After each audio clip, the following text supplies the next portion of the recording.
tardes. ¿Me oís bien? ¿Sí? ¿Aquí también? Bueno, ante todo dar las gracias a todos los aquí presentes, Mariano, compañeros, ponentes, familiares, amigos, a los organizadores de estas jornadas que un año más han tenido a bien contar con mi colaboración y darles las gracias por su amabilidad, a Diego y a todos los que forman parte y hacen posible que año tras año estas jornadas se realicen. Bueno, yo vengo de Valdepeñas. El año pasado inicié este estudio de esta familia nobiliaria de los marqueses de Casa Pontejos a propósito de otra conferencia que era sobre la Guerra de la Independencia y el secuestro de la institución que se llamaba durante el gobierno josefino, durante el gobierno intruso, los bienes nacionales. Entonces, mi objetivo no era encontrar esta casa nobiliaria, esto salió al azar, y su vinculación con Daimiel y con unas personalidades políticas relacionadas con la capital, que es lo que vamos a ver hoy. Por tanto, ¿de dónde partimos, no? Y más o menos voy a deciros a dónde nos vamos dirigiendo en este camino en el que todavía hay incógnitas, porque eso es lo interesante, que vayan surgiendo más interrogantes. A partir de ese estudio sobre el secuestro y la desamortización durante el gobierno intruso de José Bonaparte, José I, hay una primera alusión a las propiedades daimieleñas vinculadas a una posible casa que es la casa de los marqueses de Casa Pontejos. Poco a poco, indagando en la protagonista, que vamos a ver ahora quién es, pues no es la marquesa en primera persona, pero sí tiene unos vínculos con el marquesado, con una marquesa en concreto, que es la cuarta marquesa.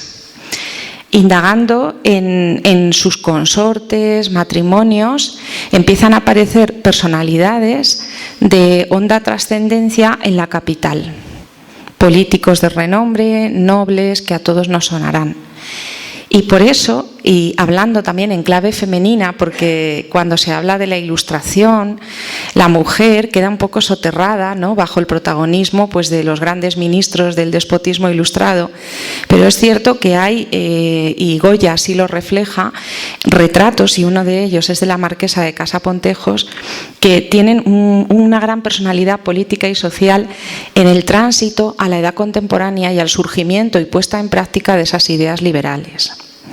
Y ya para terminar, y recalando a medio camino entre el estudio de las fuentes documentales, el estudio de la arquitectura civil y de los vestigios arquitectónicos que quedan en pie, pues he relacionado una explotación agropecuaria, que es una propiedad rústica que está todavía en Daimiel, y las casas principales ya demolidas, ¿no? Entonces, para ver un poco lo que queda o lo que podía haber de esta familia y sus vinculaciones con Daimiel. Esta familia sirve un poco de puente entre la capital, las resonancias políticas de sus consortes fundamentalmente y las propiedades en Daimiel. Retomando el final de la ponencia de las jornadas del año anterior, pues un poco yo empecé viendo la importancia que tenía Daimiel dentro de la Guerra de la Independencia. Entonces, bueno, pues ahí había una carta de Horacio Sebastiani, que era un general del cuarto cuerpo del ejército francés, que le dirigió una misiva en 1809 a un ilustrado, a Jovellanos, pidiéndole expresamente una sumisión feliz con las tropas de Napoleón en un intento de acoger de buen grado una invasión y una ocupación francesa. Ahí aparece ese acuartelamiento en Daimiel. Y bueno, pues aquí un poco nada, esto es un poco para repasar de dónde partimos. Le dice que la invasión es una santa y justa causa, que debemos defenderla, que es necesario esa sumisión. A lo que Jovellanos, que estaba en Sevilla, en 1809 le responde que no, que el pueblo español pues tiene un concepto diferente de lo que es la religión, el rey, la Constitución y su propia independencia. Pero aún así, el gobierno intruso y la ocupación de José Bonaparte es algo inevitable, y ahí partió nuestro estudio con esa conferencia llamada Los bienes nacionales y el secuestro de casas nobiliarias en Daimiel. Las propiedades de esta familia fueron fruto de una desamortización. porque aparece no solo referencia a la hacienda de Pontejos en mayo de 1809, sino también a las propiedades del convento de Carmelitas Descalzos de Daimiel. O sea, hay un proceso de desamortización claro durante el gobierno del hermano de Napoleón en Daimiel. Se suprimen y se abolen señoríos, conventos, bienes municipales y órdenes militares. Pero ese proceso desamortizador o ese secuestro, como decimos, termina en 1811, pues hay un decreto en el que aparece la devolución expresa de esas propiedades a la administración de la marquesa de Casa Pontejo. Siempre habla de esa familia. Indagando en la organización de la ocupación francesa del gobierno intruso, sí que tenemos a unas personalidades que desde Manzanares están organizando ese secuestro de bienes nacionales y de los que Daimiel depende. La sede está en Manzanares, pero hay un corregidor, un presidente, que tiene que dar cuentas a Manzanares desde Daimiel, ¿vale? O sea que realmente hay una organización de todo ese proceso de desamortización y hay una jerarquía en la organización. Pues es ahí donde aparece siempre esa referencia a los marqueses de Casa Pontejos. Y uno de los días que estaba en Madrid, pues vi esta plaza, ¿no? La plaza que llaman de la Fuente de Pontejos, porque, como veremos ahora, uno de los consortes de una de esas marquesas fue una personalidad muy importante en la vida madrileña y es llamado el marqués viudo de Casa Pontejos. Ya veremos la importancia que tiene. El personaje que aparece justamente vinculado a Daimiel no es la marquesa, es una sobrina del tercer marqués, porque es la hija de una hermana del tercer marqués, que se llamaba su madre María Teresa. El personaje que aparece en Daimiel no es la marquesa en sí, es está relacionada con la familia, es la sobrina del tercer marqués y se llama María Soledad Cerviño y Pontejos. Tiene vínculos con el marquesado por ascendencia materna. Pero lo que a mí me interesaba era ver cómo, a partir de ese personaje y su vínculo con Daimiel, se establecía una red de relaciones políticas con la capital. Y es ahí donde tenemos que aparecen en escena estos personajes masculinos relacionados con la Casa Pontejos por ser sus consortes. A todos nos sonará quizá no Francisco, ¿no? Pero sí su hermano, que va a ser el primer conde de Floridablanca. Es uno de los grandes ministros de la Ilustración. Bueno, pues Francisco Antonio Moñino Redondo va a ser el esposo de la cuarta marquesa de Casa Pontejos, de Mariana. Y a partir de este personaje, y ahora veremos cómo, va a llegar a la Casa Pontejos el segundo condado de Floridablanca. Otro personaje, este es el personaje que tenemos en el centro, a Francisco Antonio Moñino Redondo, el hermano del primer conde de Floridablanca. El personaje que tenemos a vuestra izquierda es el que os comentaba, el marqués viudo de Pontejos, que da nombre a esa plaza madrileña. Este es un segundo esposo de Mariana, de la cuarta marquesa. Y el tercer personaje que tenéis a vuestra derecha es Manuel María Pando Fernández de Pinedo, que es el esposo de la quinta marquesa, de María Vicenta, que va a ser el que asocie a Casa Pontejos el segundo marquesado de Miraflores. Como veis, en cuestión de pocos años, a Casa Pontejos, que es como la raíz de esa casa nobiliaria con vínculos con Daimiel, se le asocian dos casas nobiliarias por cuestiones matrimoniales, Floridablanca y Miraflores. Lo digo porque en la documentación va a aparecer una alusión directa a Floridablanca y a Miraflores. Esta fue la cuarta marquesa, Mariana de Pontejos, Sandoval, que también es octava condesa de la Ventosa por parte de madre y es la hija del tercer marqués. ¿Vale? Sería prima suya el personaje que tenemos en Daimiel. ¿Por qué son importantes estas personalidades femeninas? Pues porque lo vamos a ver al final. Vamos a reflexionar sobre la importancia de la mujer a finales del siglo XVIII y principios del XIX. Porque esta cuarta marquesa de Casa Pontejos que es retratada por Goya. Ese es el retrato que estaba en una casa que tenían en la carrera de San Jerónimo y que ahora está en la Galería Nacional de Arte de Washington. Este es un retrato de Goya. Goya retrataba a la aristocracia ilustrada. Y ya nos está hablando de la mentalidad abierta a la Ilustración, en este caso, y a la puesta en práctica de las ideas liberales después, como veremos, de estas personalidades femeninas de la aristocracia. La cuarta marquesa María Ana había sido fundadora de la Junta de Damas de Honor y Mérito, que es una sociedad femenina vinculada a la Real Sociedad Matritense de Amigos del País, que todavía existe y que es una curiosidad. También fue la dama de la Cruz Estrellada de la emperatriz de Alemania. O sea, estamos hablando de que cuando se hablaba de Casa Pontejos y esa relación con Daimiel, se está hablando de una familia que tiene una representatividad social más allá de nuestras fronteras y que tiene un reconocimiento social muy importante en la capital, con casas en la capital, y que vive en Madrid probablemente, a excepción del momento de la Guerra de la Independencia, que como veremos tiene que emigrar por cuestiones políticas. Puede que esta cuarta marquesa nunca residiera aquí directamente, pero sus propiedades sí que son del marquesado y una familiar directa suya es a la que se desamortiza. O sea, es una relación de estrecha vinculación con la casa, con el marquesado, y las propiedades eran de esa casa, porque ahora veremos algunas evidencias documentales. En el Archivo Histórico Nacional aparece una licencia de casamiento de 1787 donde hace una referencia al hermano del primer conde de Floridablanca, don Francisco, como ministro de capa y espada del Consejo de Indias. Y de hecho, cuando ella funda esa sociedad de damas de honor y mérito, no lo hace como marquesa de Pontejos, porque todavía es marqués, el tercer marqués, don Antonio, sino como por su vinculación con su marido y el Consejo de Indias. O sea, esta es una institución muy importante. Hay unas capitulaciones matrimoniales y, como veremos después, hay un vínculo por parte del hermano de su marido que va a hacer que esa casa de Floridablanca pase a formar parte de, no de la cuarta marquesa, pero sí de la quinta, de María Vicenta.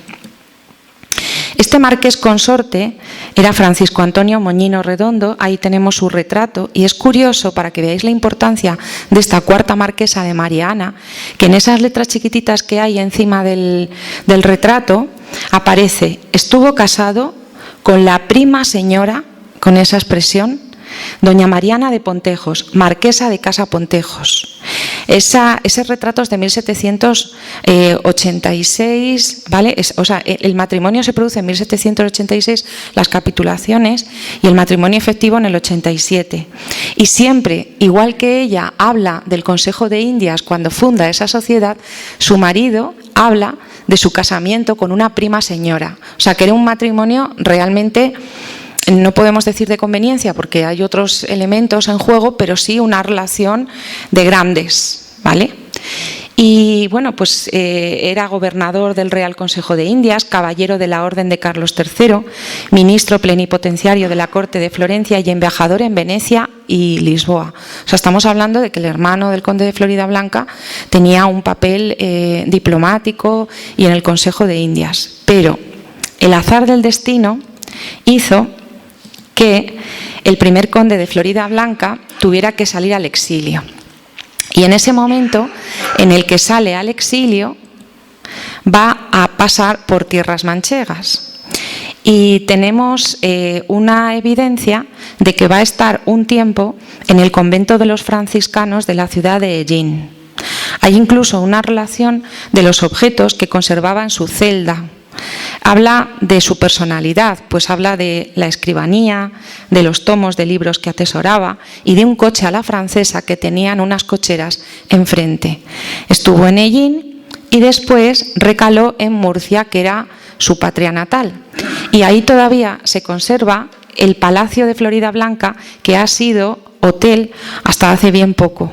Y se conserva un edificio de estilo neoclásico, muy característico, que ya digo ha tenido hasta su clausura en los últimos años una función dentro del mundo de la hostelería de Murcia bastante importante. Pues fue allí, en este palacio, donde la cuarta marquesa, María Ana, la que tiene vinculación con nuestro personaje de Aimieleño, tuvo que pedir ayuda porque una vez que se queda viuda, tiene que acudir a Murcia en auxilio de su cuñado, el primer conde de Floridablanca, para que a ella y a su hija, la futura quinta marquesa, puedan tener cobijo, porque ellas estaban acostumbradas a una vida acomodada, una vida con lujo y se queda viuda. Ella enviuda muy joven y tiene una hija y acude en ayuda de este primer conde. Pues cuando este primer conde las acoge en Murcia, en ese palacio, va a redactar su testamento. El testamento es de 1805 y en ese testamento aparece una cláusula muy interesante en la que dice que el título de conde de Floridablanca debe asociarse a la descendencia de su hermano. Y la única descendencia viva que tenía en ese momento, su primogénita femenina, va a ser María Vicenta, la quinta marquesa de Casa Pontejos. A partir del momento en el que en 1808 el primer conde de Floridablanca muera, ese testamento ya estaba hecho desde el 1805, va a recaer en la hija de la cuarta marquesa de Pontejos, en María Vicenta, también el condado de Floridablanca, el segundo condado, en virtud de esta cláusula testamentaria de su tío, del hermano de su padre, ya difunto. Eso es la vinculación por la que se asocia el condado de Floridablanca al marquesado de Casa Pontejos. Y es aquí donde nuestros pasos nos llevan una vez al Archivo Histórico Nacional. Pues esta cuarta marquesa, que os he comentado que acaba pidiendo ayuda a su cuñado en Murcia y que en ese testamento su cuñado asocia el título de Floridablanca a su hija, pues en esos años, antes de que su hija se case con Miraflores, como veremos ahora, aparece un documento expreso en el que la cuarta marquesa se dirige a la justicia del pueblo de la villa de Arenas de San Juan, que vemos ahí la distancia que tiene desde Arenas de San Juan a lo que vamos a ver al final, que es la finca de Madara. Aquí tenía que haber unos pastos donde a la cuarta marquesa María Ana le interesa que sus ganados puedan pastar, porque le pide al justicia de Arenas de San Juan, que está ahí en esa zona limítrofe, ¿no?, entre Daimiel, Arenas de San Juan, y ahí está la finca de Madara, le pide que del repartimiento de pastos que ha hecho el Ayuntamiento de Arenas de San Juan, los pastos sobrantes se dediquen a los ganados del Marquesado de Pontejos. Por tanto, hay una vinculación documental con este territorio y lo vincula directamente no a Floridablanca todavía, ni a Miraflores, sino al Marquesado de Casa Pontejos y en concreto a la cuarta marquesa María Ana. Por tanto, hay una propiedad agropecuaria. Nosotros sabemos que está Madara, que es más o menos ese territorio que tenía una extensión bastante importante, y además una referencia documental de esos años a Arenas de San Juan, a los pastos y a los ganados del Marquesado de Casa Pontejos. Ahí empezó un poco a vincularse todo.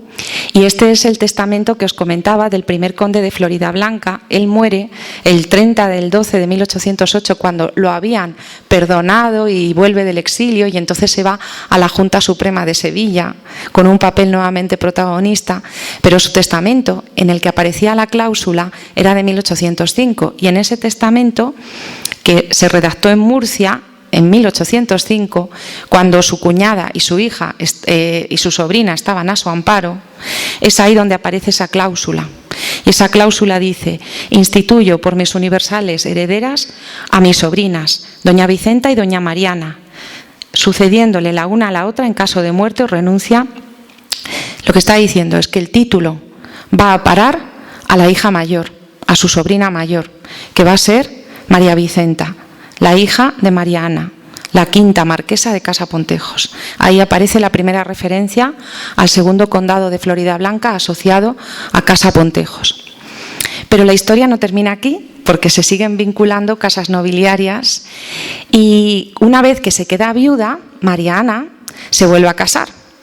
Se casa con un noble sevillano, todos ellos eran de las órdenes militares.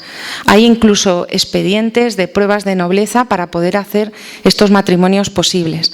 Pero el que nos interesa es el matrimonio que se celebra en 1817 con Joaquín Vizcaíno Pérez y Martínez Moles. No es un noble, es un burgués, pero estamos entrando en el universo de las ideas liberales incipientes en un Madrid en el que Joaquín Vizcaíno tiene que huir al exilio durante el momento de la década ominosa, durante el reinado de Fernando VII, debido a la persecución de liberales que hubo, porque él era un convencido liberal, un miembro de la Sociedad Matritense de Amigos del País, que, como sabemos, también había una asociación femenina de mérito y honor de mujeres asociadas a sociedad. Por tanto, María Ana tenía unas ideas afines de carácter liberal con su tercer marido. Y tenemos, fijaros todas las pruebas que nos van conduciendo. Ellos estuvieron residiendo en Madrid porque también había multas de tráfico en esa época y un afán recaudatorio. Y en 1817, el mismo año en que se casa con su tercer esposo, le ponen una multa al carruaje de la marquesa por un tránsito inadecuado. Sabemos que está residiendo en Madrid, que tiene una casa principal en Madrid, pero en 1822 hay un documento emitido desde París donde la marquesa ha tenido que huir por la persecución de Fernando VII y este es el documento que tenemos aquí. Bueno, os comentaba que es un miembro de la Orden de Santiago, que hay unas pruebas de nobleza, que son matrimonios siempre entre grandes y ahora hablaremos de la trayectoria.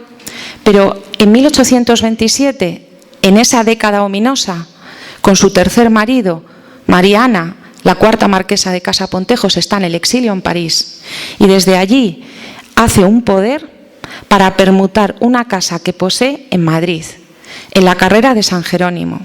Y buscando coincidencias, hoy en día esa casa es el Teatro Reina Victoria, que está en la carrera de San Jerónimo de Madrid.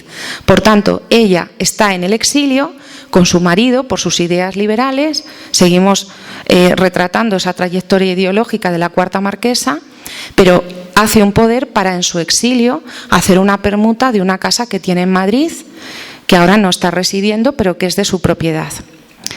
¿Y cuál es la trayectoria militar? Ya sabemos, como miembro de la Orden de Santiago, pero sobre todo política. Él había sido un convencido liberal, miembro de la Milicia Nacional durante el trienio liberal, durante la época liberal, pero esa plaza que os enseñaba al principio, la fuente de Casa Pontejos, que está muy cerca de la Puerta del Sol, es porque él fue uno de los personajes más importantes de la historia de Madrid, porque fue corregidor y alcalde una vez viudo de la cuarta marquesa.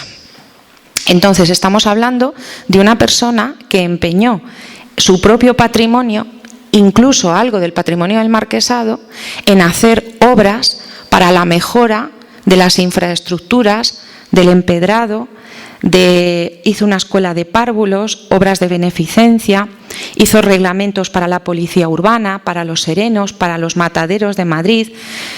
Creó un nuevo callejero con números pares e impares partiendo de la Puerta del Sol y empedró y alumbró públicamente la capital como corregidor y alcalde constitucional. Por tanto, estamos hablando de que cuando en Madrid se habla del marqués viudo de Casa Pontejos, es una persona que invirtió en la capital, que tuvo que estar en el exilio, pero que una vez que volvió el reinado de Isabel II y acabó esa persecución de la década ominosa, empezó a empeñar el propio patrimonio en el embellecimiento y la mejora de las infraestructuras de la capital. Y además, una curiosidad, Caja Madrid, el antiguo Monte de Piedad, de la que tenemos ahí su fachada barroca, es obra también de este marqués viudo de Casa Pontejos. Pues vamos a ver la quinta marquesa, porque es en ella, en María Vicenta Moñino, en la que se concentra el segundo condado de Floridablanca por la cláusula del testamento de su tío. Fue también condesa de la Ventosa, grande de España, desde 1809, revalidada en el 19, dama de la reina Isabel II, dama noble de la Real Orden de la Reina María Luisa y presidenta, a la muerte de su madre, que fue la fundadora, de la Junta de Damas de Honor y Mérito, asociada a la Real Sociedad Económica Matritense de Amigos del País. Por tanto, cuando hablamos de sociedades económicas de amigos del país, estamos hablando de mentalidad liberal, de herencia ilustrada, de unas mujeres que no solo están oscurecidas por sus consortes, sino que tienen una ideología muy clara, una afinidad ideológica con sus consortes y que dentro de su papel y de su rol femenino van a ejercer una función muy importante en la política y en la sociedad del momento. Pero aquí llega el problema. Cuando muere María Ana en 1834 y ya María Victoria ha contraído matrimonio con un personaje que veremos ahora en el año 14, hay un problema. Y el problema es que en ese testamento que os decía del primer conde de Floridablanca, él deja claro que el marquesado de Pontejos, el condado de Floridablanca y el condado de la Ventosa no pueden coincidir en la misma persona, que son incompatibles. Y, por tanto, como en esa cláusula testamentaria decía que también estaba la hermana de Mariana y que la hermana de Mariana va a tener un hijo, hay un litigio que gana el hijo de la hermana de la cuarta marquesa, de Mariana, que es José María de Castillejo y Moñino, que es el que será el siguiente conde de Floridablanca, el tercero. O sea, la familia de Floridablanca está solo vinculada a Casa Pontejos durante el periodo de María Vicenta. Después, por la muerte de su madre, se tiene que ir, ya digo, hay muchos interrogantes y eso es bueno, pero se tiene que ir a este personaje por esa cláusula del testamento del primer conde, que desde el año 45 ya aparece como él. Pero ahora veremos que una cosa es que no sea conde de Floridablanca el marqués de Miraflores, que es el que se autotitula, y otra cosa es que siga firmando como conde de Floridablanca. Pero ser no lo es. Es el hijo de la hermana de la cuarta marquesa, por esta referencia documental. Ese es el testamento que os decía. No se puede unir el título de Floridablanca y los bienes de sus mayorazgos con el de Pontejos y Ventosa. Entonces, ahí entra en juego el tercer personaje. Esto es como un juego un poco de investigación, casi de a ver qué pasa con los títulos, dónde acaban, dónde... Pues María Vicenta se va a casar con un personaje muy, muy, muy importante, Manuel María Pando Fernández de Pinedo. Van a tener una hija, Carlota de Pando y Moñino, que va a ser la cuarta marquesa de Pontejos, porque la casa de Pontejos sigue la línea materna. Este personaje va a ser el segundo marqués de Miraflores y él va a ser presidente del Consejo de Ministros, senador vitalicio, embajador en París y Londres, miembro de la Real Academia de la Historia y alcalde constitucional de Madrid, además de otros títulos, durante el reinado de Isabel II. Pertenece al Partido de los Moderados. Es una persona de mucha trascendencia política. Y este es su palacio en Madrid, el Palacio de Miraflores, también en la carrera de San Jerónimo, que tenía que ser una arteria de residencia de toda la nobleza del momento, porque hemos visto antes que el teatro era la antigua casa de la cuarta marquesa cuando estaba en el exilio en París. Aquí falleció no solo la cuarta marquesa, sino también la quinta, porque ya estaba casada con su hija, entonces María Ana también fallece aquí. Federico de Madrazo, buscando en la retratística y en la representación del poder, retrató al padre de nuestro personaje, al primer marqués de Miraflores, que había sido una persona muy importante en el reinado de Fernando VII y que había estado en el momento en el que el rey deseado vuelva a España de su exilio. O sea, son personalidades muy influyentes. Y aquí es donde aparece Madara, las posesiones relacionadas con el marquesado. Hay varias referencias. La primera, de mediados del siglo XIX, donde se habla de un gran establecimiento de agricultura y fábricas. Esta referencia habla de este establecimiento, de esta gran propiedad que antes hemos visto que estaba relacionada con unos pastos en la zona entre Arenas de San Juan y la finca de Madara, y que hay una referencia a ella anterior a 1820. El matrimonio con el marqués de Miraflores, de María Vicenta, que es la titular de la Casa Pontejos, del marquesado, es de 1814. Por tanto, hay un origen posiblemente vinculado más a Casa Pontejos de esa propiedad, porque es anterior al matrimonio con Miraflores. Y ella habla de sus pastos en un momento previo. Y hay una referencia anterior a 1820. El matrimonio es del 14. Y a partir de 1814, el segundo marqués de Miraflores empieza a firmar como conde de Floridablanca por su matrimonio con María Vicenta. Pero la titular es ella, que es la marquesa de Pontejos. En el diccionario de Sebastián Miñano, que ahora veremos, de mediados de casi los años 30, hay una referencia a Madara vinculada más bien a Villarta de San Juan. O sea, siempre la vincula con Arena en el capítulo de Villarta de San Juan. Y Pascual Madoz, también a mediados del 19, habla de Madara asociada a Floridablanca por la cuestión que hemos comentado, porque el marqués de Miraflores, desde el momento en que pide el reconocimiento de su esposa de esa cláusula, firma en su nombre como conde de Floridablanca. Pero el condado, el tercer condado, estaba en el sobrino de Mariana. Y es aquí lo que a mí más me interesa, las coincidencias. Porque en ese diccionario de Miñano hay una descripción de Madara donde coincide con lo que he encontrado en las fuentes documentales. Habla de que, independientemente de la adscripción al condado de Floridablanca, que la hace, habla de una gran bodega de 3 cuerpos, con unas 160.000 vides, molino de aceite de 2 vigas, fábrica de aguardiente, cueva, pan de llevar, unos sembrados y una labranza, huerta con álamos y árboles frutales y buenos pastos para ganado. Esta reflexión y esta relación coincide con los documentos que en el secuestro de bienes nacionales de José Bonaparte se asocian a la descripción de Madara.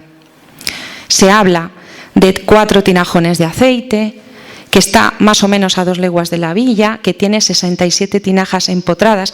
Ahí os he puesto una cueva de infantes, un poco para hacernos una idea de cómo eran las cuevas y de cómo se empotraban las tinajas. Esta es la relación de 1809 y de 1811 y coincide con la que hace Miñano más o menos en 1829. Por tanto, la descripción se refiere a la misma propiedad. También hemos visto que Miñano habla de 160.000 vides, en el secuestro de esos bienes habla de 180.000, de 13.000 olivas, más o menos coinciden las cifras, 4 lagares de exprimir uva y una caldera de aguardiente, una fábrica de aguardiente y un molino de aceite. Pues aparecen otra toponimia, si nos remontamos a 1811, que habla de una villa parral de la Marquesa. Y este es el documento del que os hablaba, la casería de Madara. Este es el documento donde habla de ese secuestro de los bienes de la Marquesa de Pontejos. Y hace esa descripción que coincide con la que luego, a mediados del 19, hace Sebastián Miñano, asociada a Floridablanca, por las vicisitudes que os he comentado que hay en medio, pero la propiedad es la misma. También, hay otras propiedades, hay una referencia a una posada en la plaza pública y hay otra referencia que lo comentaba el año pasado a unas casas principales que estaban en la calle de Quevedo, que lo comentamos también el año pasado.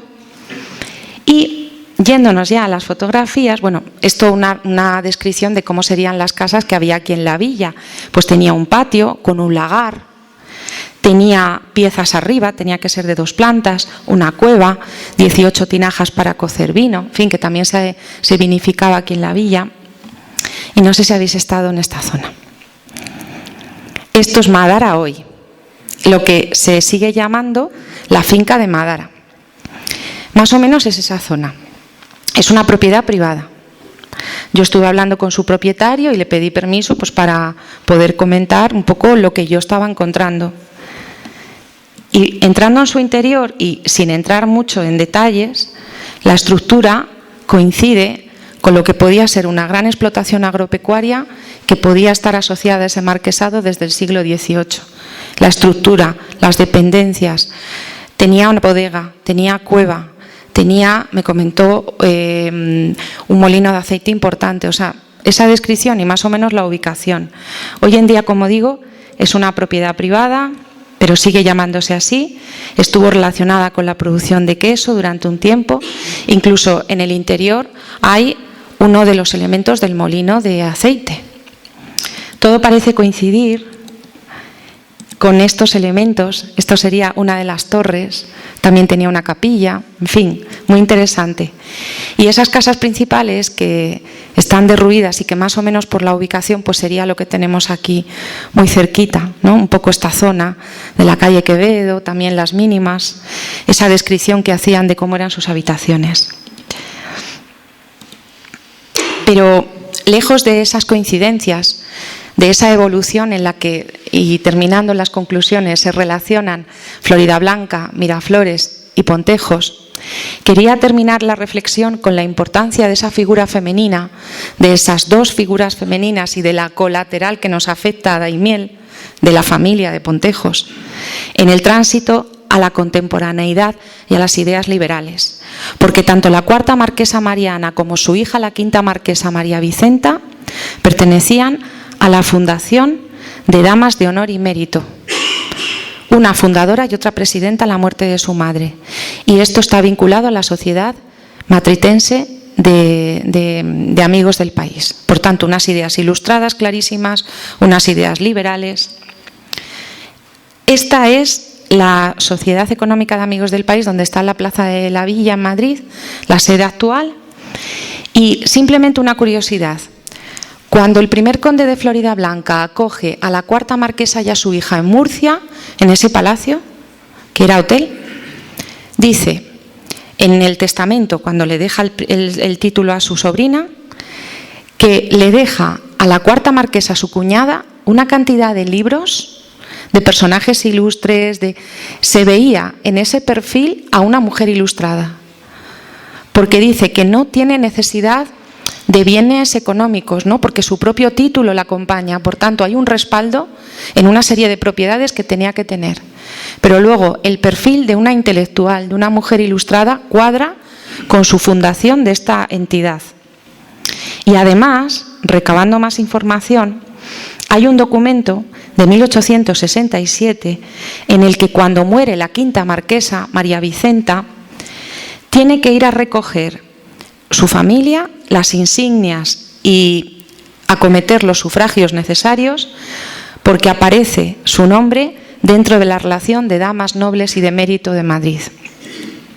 Por tanto, entre ese documento del momento del gobierno intruso de José Bonaparte, donde aparecía esa primera referencia a la Casa de Madara, la situación actual de la finca, el retrato de Goya, donde nos habla de una marquesa con vínculos con el primer conde de Floridablanca y gracias a ese matrimonio, cómo pasa ese condado a su familia. Y esa referencia al marqués viudo y a la plaza de Pontejos y a la gran labor que hizo su tercer marido en la capital. Estamos hablando de cómo Daimiel se posicionaba como esa gran explotación agropecuaria de la que el marqués de Miraflores, el esposo de María Vicenta, hizo alarde y eco en la prensa nacional, porque era también periodista y hablaba de todos los logros que estaba consiguiendo aquí en Madara. Podemos deducir que estamos en una villa donde se pusieron en práctica esos proyectos del primer liberalismo con ecos madrileños, con grandes personalidades, presidente de ese Consejo de Ministros con Isabel II, y que escogió Madara, el territorio de su esposa, para poder hacer esas ideas posibles, sin olvidar que esas ideas estaban ya presentes en una mente femenina. Muchas gracias.